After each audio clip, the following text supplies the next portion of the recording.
विरोधी। लेकिन मैं तो कुछ उदाहरण इस प्रकार के देखता हूं कि जहां पे तारीफ होनी चाहिए थी वहां पे जनरल बिपिन रावत जैसे आदमी को सड़क का गुंडा बोला गया। मैं ये चीज समझता हूं कि जिस इलाके से मैं आता हूं उत्तराखंड, ये वो इलाका है पूरे देश के नक्शे में जिसमें छोटा सा एक क्षेत्र है, हिमालयी क्षेत्र और थोड़ा जमीनी क्षेत्र। लेकिन इस क्षेत्र की खासियत यह है, यहां से पूरे देश में इंडियन आर्मी की 2 फेमस रेजिमेंट निकलती हैं। हर बच्चा, आपके परिवार भी जो सुन रहे होंगे मेरे को, उनका भी कोई ना कोई इससे जुड़ा रहता है कि मेरा बच्चा, मेरा भाई, मेरा रिश्तेदार हरे रंग की वर्दी पहनता है, जिसे बोलते हैं इंडियन आर्मी की वर्दी। उस वर्दी को क्या कोई टुकाई दे? उस वर्दी के काम करने वालों को अगर कोई सवाल करे तो उसको कैसे लिया जाएगा?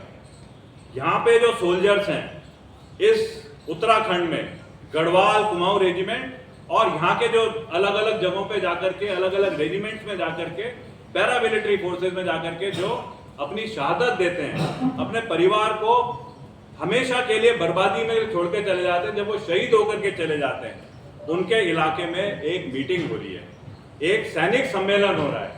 सैनिक सम्मेलन तो होता ही सैनिकों से बात करने के लिए है। अगर राहुल गांधी जी यहाँ पे आना चाहते हैं तो कितना अच्छा है कि राहुल गांधी जी सबसे बड़ी विपक्षी पार्टी के सीनियर मोस्ट हैं, वो आए यहाँ पे और आकर के ना यहाँ पे कांग्रेस को स्ट्रांग बनाए, यहाँ पे कांग्रेस को डेमोक्रेसी की प्रोसेस में वैसी मजबूती दें कि जो आज सरकार हमारे देश को चला रही है उस सरकार को चेक करा जाए, उस सरकार पे सवाल उठाए जाए, उस सरकार की फंक्शनिंग को ठीक करा जाए। वहां तक तो सब ठीक है, लेकिन राहुल गांधी जी यहाँ पे आ रहे हैं, 5 साल से तो दिखे नहीं। मेरे को जो याद है, बहुत ज्यादा मेरे को एक्टिविटीज तो नहीं मैं मॉनिटर करता हूँ, लेकिन मेरे को जो याद है पिछले जो चुनाव हुए थे उसमें कहीं राहुल गांधी जी दिखाई दिए थे यहाँ पे।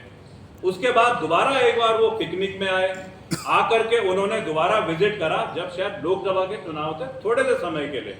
आज वो वापस यहाँ पे आ रहे हैं। मेरे को तो वाकई में शक होता है कि क्या राहुल गांधी जी को पता भी है कि कांग्रेस ने उनका प्रोग्राम उत्तराखंड लगा रखा है। वो तो दिखते हैं इजराइल, ये अपना थाईलैंड में, वो दिखते हैं बैंकॉक में, वो दिखते हैं कहीं जर्मनी में, वो दिखते हैं कहीं विदेशों में घूमते हुए।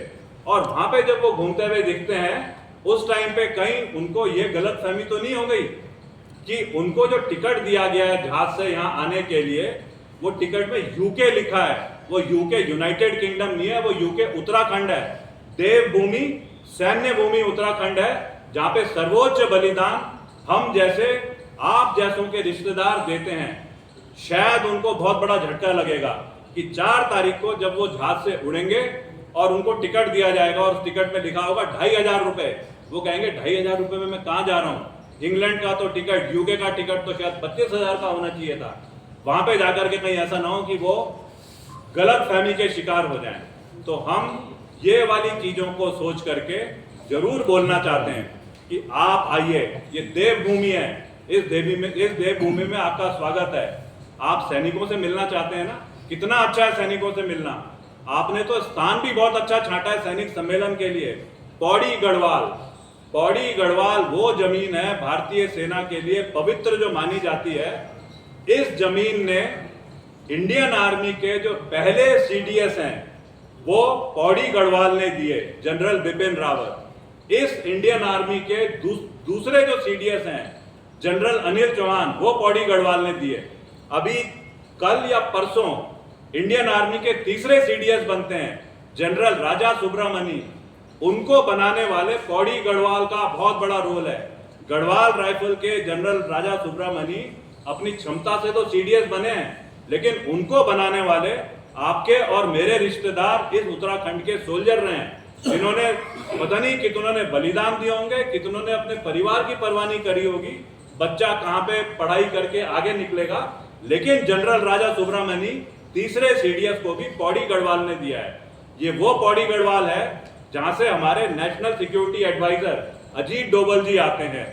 अगर ये वो पौड़ी गढ़वाल है और यहाँ पे आकर के राहुल गांधी जी सीधा आ रहे हैं और सैनिकों से संवाद कर रहे हैं, तो कितना बड़ा मजाक दिख रहा है कि सैनिकों से आपने खाली बस एक ही चीज करने का आपकी सोच बनी कि आप सैनिकों को पॉलिटिकल मकसद से एड्रेस करने आएंगे।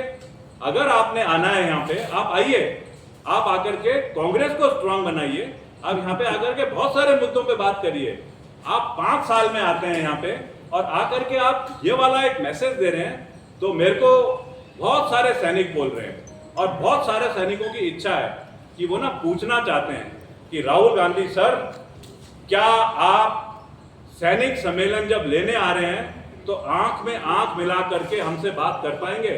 क्योंकि सैनिक को तो सैनिक सम्मेलन में यह पता है, वो तैयारी करके बैठता है वहां पे, और जो सैनिक सम्मेलन ले रहा है सीनियर, उसकी ना आंख में आंख मिला करके बात करता है इस उम्मीद से कि सीनियर आदमी भी आंख में आंख मिला करके आपको जवाब देगा, आपको अपनी लॉयल्टी दिखाएगा।